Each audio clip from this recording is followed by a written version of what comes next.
À quoi sert un ventilateur de plafond?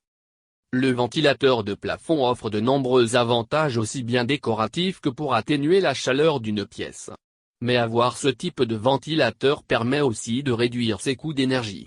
À quoi sert donc le ventilateur de plafond, quelles sont ses meilleures caractéristiques et comment tirer profit de cet appareil en toute saison? Voici quelques réponses. Les avantages du ventilateur de plafond. Le premier atout du ventilateur de plafond est que cela peut réduire votre facture d'électricité, selon les estimations de 30 à 40%.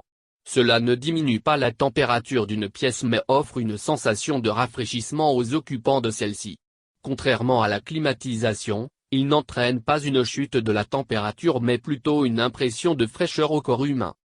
Le ventilateur de plafond peut aussi être utilisé dans plusieurs pièces de la maison, salon, chambre, cuisine, offrant à celle-ci une ambiance agréable. Par la même occasion, il contribue à compléter la décoration de votre logement avec les variétés de styles, tailles et finitions existants sur le marché. Utilisation du ventilateur de plafond. Le ventilateur de plafond dispose d'une fonction réversible été et hiver qui le rend utilisable aussi bien en été qu'en hiver. En été, avec la sensation de rafraîchissement qu'il offre, il reste beaucoup plus économe en énergie qu'un climatiseur. En hiver, en tournant dans le sens inverse, les pales vont redistribuer l'air chaud du plafond dans l'ensemble de la pièce. Cela vous permet de ne pas trop augmenter votre thermostat, pour encore plus d'économie d'énergie. Question entretien. Le ventilateur de plafond a aussi l'avantage de ne nécessiter que très peu de contraintes. Pensez juste à dépoussiérer régulièrement les pales et à vérifier les fixations pour prévenir les chutes de quelques éléments constituants du ventilateur. Par ailleurs, il est inutile de laisser l'appareil tourner s'il n'y a personne dans la pièce. Les types de ventilateurs de plafond. Selon le type de déclenchement, il existe 3 types de ventilateurs de plafond. Le ventilateur à chaînette est activé en tirant manuellement sur une tirette reliée à celui-ci. Le deuxième type se déclenche avec un interrupteur, nécessitant un raccordement au réseau électrique. Et le dernier type est le ventilateur avec télécommande, plus pratique parce que vous pilotez à distance l'allumage de l'appareil, la vitesse de rotation des pales et autres fonctions.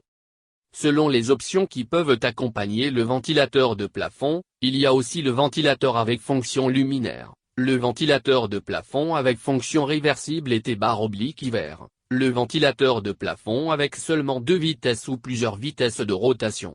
En fonction du matériau des pales, il y a le ventilateur en plastique, en bois ou encore en métal.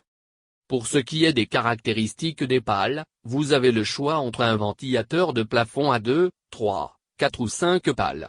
Mais le nombre de pales n'a aucune incidence avec la performance du ventilateur. Vous pouvez donc choisir selon vos préférences personnelles. Par contre, pour obtenir la performance optimale, les points importants à garder en tête sont d'une part le diamètre des pales et d'autre part l'angle d'inclinaison de celles-ci. Ainsi, le bon angle d'inclinaison se trouve entre 10 et 18 degrés pour les ventilateurs de plafond les plus performants. Pour ce qui est du diamètre, il faudrait choisir en fonction de la surface à ventiler, c'est une question d'esthétique et d'équilibre. Ainsi pour une pièce de 100 pieds carrés, optez pour un modèle de 36, pour une pièce de 200 pieds carrés, optez pour un modèle entre 36 à 42. Enfin pour une pièce plus grande, choisissez un ventilateur plus grand ou même un ventilateur de plafond industriel. Dernier point à aborder, la hauteur du plafond. Celle-ci doit mesurer au minimum 2,5 mètres pour vous permettre d'utiliser un ventilateur plafond, pour des raisons évidentes de sécurité.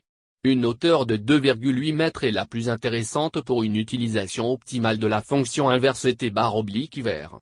En effet, cela permet de brasser toutes les couches d'air et équilibre la différence de température entre air chaud au niveau du plafond et air froid au niveau du sol.